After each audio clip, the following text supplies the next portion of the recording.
کا جو ہوگا 11 نومبر کو وہ صرف اور صرف فلسطین کے ساتھ یکجہتی، فلسطین کے ساتھ سولیڈیرٹی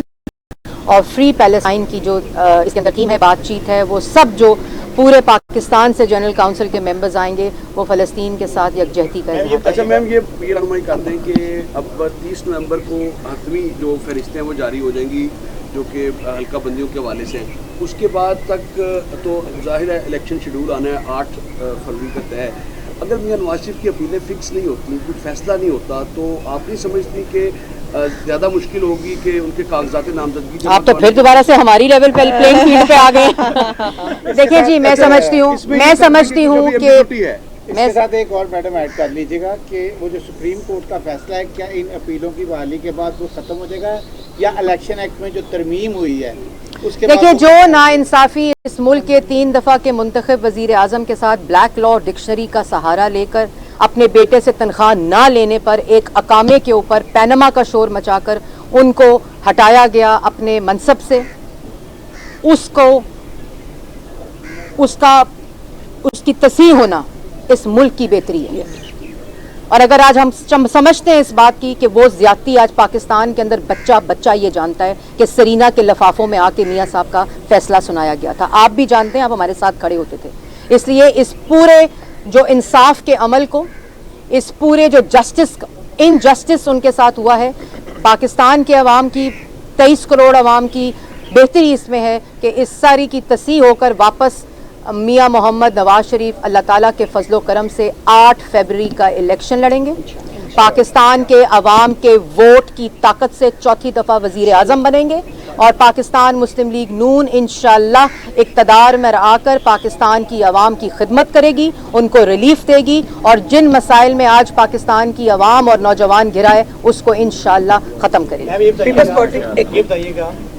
ملک کے اندر جو دہشت گردی کی موجودہ لہر چل رہی ہے، اس سے تشویش کی لہر ہے اور افغانوں کو واپس بھیجا جا رہا ہے، تو توقع یا خدشہ یہ بھی ظاہر کیا جا رہا ہے کہ خدا نہ خواستہ یہ جو لہر ہے یہ مزید پھیل سکتی ہے۔ یہ بتائیے گا کہ پاکستان مسلم لیگ نون کا اس حوالے سے خصوصاً افغان جو واپس جا رہے ہیں کیا؟ دیکھیں، ہم نے 2013 میں جب ہماری حکومت آئی تھی، اس وقت 14 میں 13 سے شروع ہوا تھا پروسیس، میں اس وقت parliamentary secretary ministry of interior تھی، اور پہلی دفعہ پاکستان کی سیکیورٹی پالیسی بنی تھی، اور پہلی دفعہ جو ایلین کا کانسیپٹ ہے، ان رجسٹرڈ جو سٹیزنز پاکستان کے اندر موجود ہیں، یہ پوری نیشنل سیکیورٹی کے اندر اس کا یہ پلان تھا کہ ان کو کیسے ریپیٹریٹ کیا جائے گا۔ اور یہ کہنا کہ افغان واپس جا رہے ہیں، ہمارے پاس افغان رجسٹریشن ایک پورا پروسیس ہے، ہم نے ان کی مہمان نوازی کی ہے اور دہائیوں سے کر رہے ہیں، اور ہم ان کی عزت بھی کرتے ہیں، لیکن جو ایک پروسیس ہے، جنہوں نے اپنے آپ کو وہاں رجسٹر نہیں کیا ہوا، جو آج بھی ان رجسٹرڈ ہیں، ان کا واپس جانا بہت ضروری ہے، کیونکہ یہ پورا پروسیس ہماری جو ایک سیکیورٹی ہے ہمارا، اگر آپ موجود ہیں رجسٹر کریں، اگر آپ رجسٹر، اس کے اندر آپ کو رجسٹر کرنے کے مواقع دیے گئے ہیں، بہت دفعہ دیے گئے، نادرا کے ڈیٹا بیس میں دیے گئے ہیں، alien regulatory registration regulatory agency ہے موجود ہے نادرا کے اندر، اس لیے یہ پورا پروسیس سٹارٹ ہوا تھا، اب اس کا دوبارہ عمل سٹارٹ ہوا ہے، اور یہ ایک بہت ٹرانسپیرنٹ طریقے سے ہو رہا ہے، اس میں سب کو اپنا حصہ ڈالنا چاہیے۔ جس طرح پیپلز پارٹی کہہ رہی ہے کہ آپ کو تنقید بھی کر رہی ہے، لگتا ہے یہ کہ بلاول کو تو وزیر اعظم بنانے کی یقین دہانی کروائی گئی تھی، اب نواز شریف بیچ میں آ گئے ہیں، تو لگتا نہیں ہے کہ پیپلز پارٹی اس وجہ سے ناراض ہے آپ سے؟ نہیں، لیکن وہ شرجیل میمن صاحب تو کوئی اور بات کر رہے ہیں، تو میرے خیال میں پاکستان کی عوام کو یہ موقع دیں، RTS نہ بیٹھے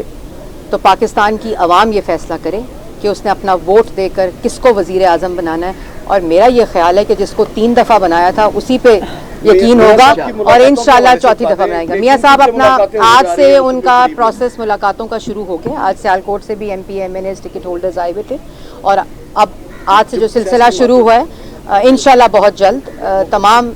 بیکاز دیکھیں میاں صاحب کا اب جو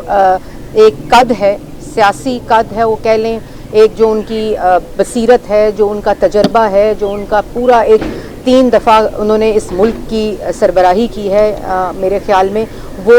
ان کے دل میں یہ کون سی جماعت ہے کون سی نہیں ہے، وہ بہت بڑا ہے، ان کا دل اس بات سے بہت آگے ہے، تو وہ تمام لوگوں کے ساتھ مل کر، اور آپ نے دیکھا ہوگا کہ مثالی اتحادی حکومت شہباز شریف صاحب نے چلائی ہے،